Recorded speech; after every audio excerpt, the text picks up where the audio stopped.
Today's Bible study is coming from 1 Timothy, the 6th chapter, verse 10, and it reads as follows.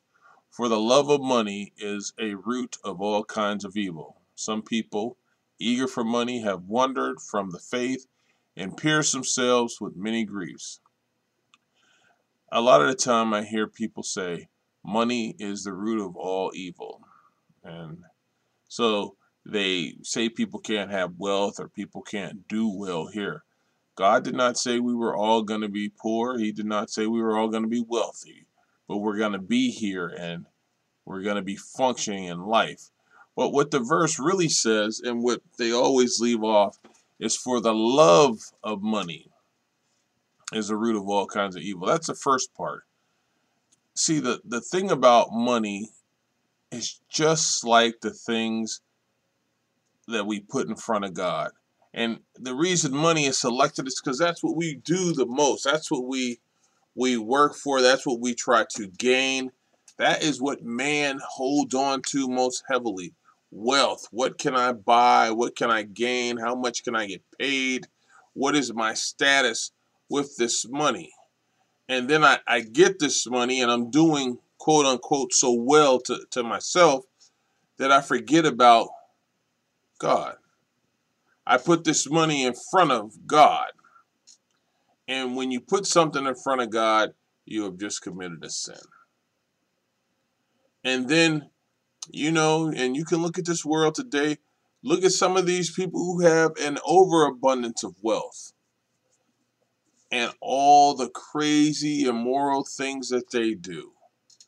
They can't stop doing things just trying to generate more money. It could be sexually immoral. I mean, look at the videos that you see coming out about somebody had a video for this and somebody had a video for that. Or look at some of the outrageous things they do. Or when they buy all these unbelievable items for thousands of dollars, from purses to boots to cars to whatever. And all they talk about is their wealth. If you talk to them about the Lord, they have no conversation for the Lord. They tell you, money is my God. Just like we have on our money in the U.S. In God we trust. Well, that would be nice if the U.S. truly trusted in God.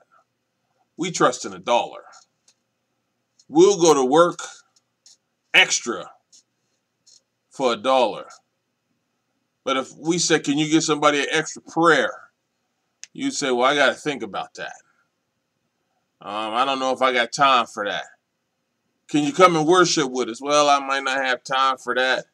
But if I said, hey, they want you to come in, they're going to pay you double time, you can go just like that.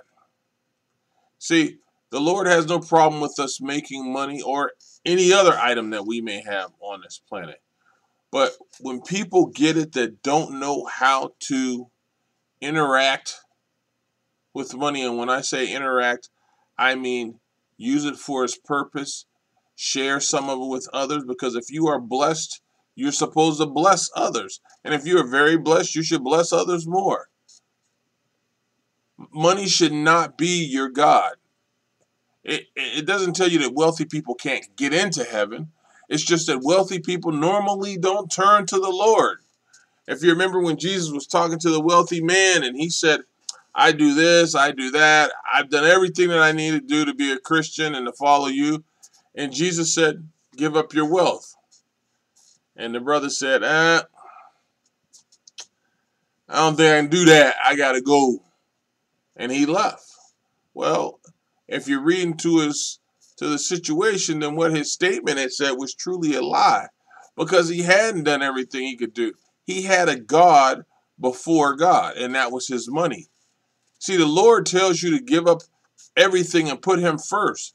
He's not telling you give up your wife and get rid of her, or give up your husband and get rid of him, or give up your cars and get rid of them, or give up your money and get rid of them, or your job. He is just telling you to make sure that you recognize where all this comes from first.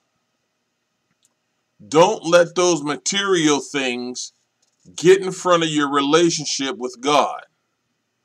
Money cannot be your God, or it will lead you to all roots of all kinds of evil.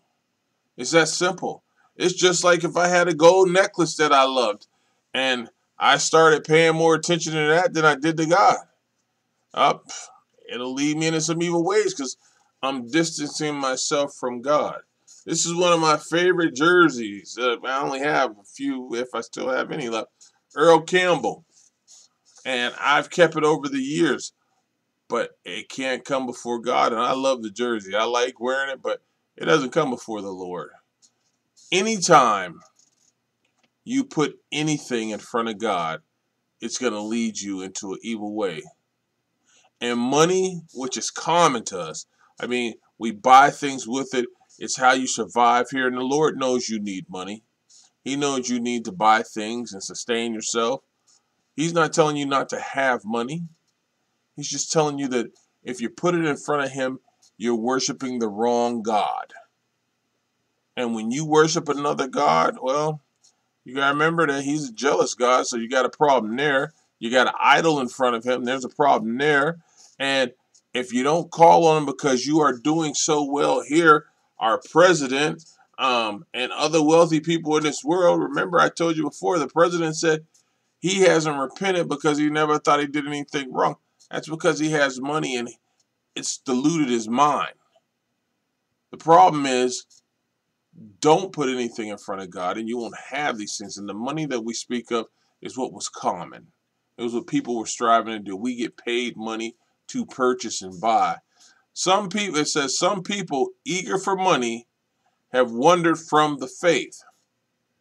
Ooh. If you remember, who was that? Ananias, I think it was, in the book of Acts with his wife. They had to sell the land and they both lied. Both of them. Because they were supposed to share with the apostles. They were supposed to be of one mind and everything. And they both lied. And they both were killed.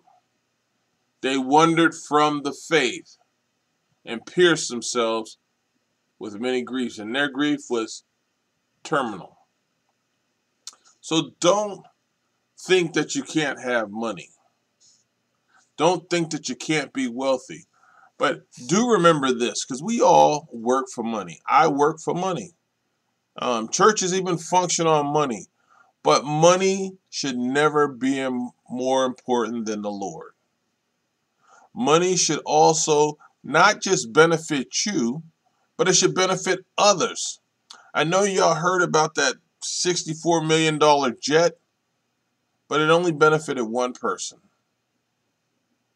You better start looking at some of these situations where money is the lead thing or the lead cause or the lead character, because money is the root of all kinds of evil. And if you're under that money hungry type of person, and I don't care if they're your wife or husband or if they're a pastor or if they're whatever title they use, if you're under a money hungry person, they have some ways about them that are at least, one, selfish, two, destructive for others, because they're not looking out for you. They're looking out for them. So remember, the true verses, for the love of money is a root of all kinds of evil. Some people eager for money have wandered from the faith and pierced themselves with many griefs. And like I said, if you put something in front of the Lord, you have wandered from the faith. And things don't happen good for you when you are alone from the Lord. And just to read 11 and 12, because it answers this. But you, man of God, flee from all this and pursue righteousness, godliness, faith, love, endurance, and gentleness, and fight the good fight of the faith. All those things in verse 11, pursue righteousness, godliness, faith, love, endurance, and gentleness. It doesn't say anything about pursue wealth. Those are riches that you gain from the Spirit, that you get from the Lord. Those are not monetary riches. And also, you have to remember that fight the good fight of the faith, this is the fight. And you have to persevere and endure. Satan might hit you a couple times with some money and get your ego all swole up and you think you all this, but you got to fight that because Satan is going to attract you with what he wants to attract you with. And I think tomorrow we'll talk about how Satan attracts people. But fight the good fight of the faith, because then for the love of money will not be a root of all evil to you. Money will help you and others, and it will bless you and others. And that's what you want money to do. Amen.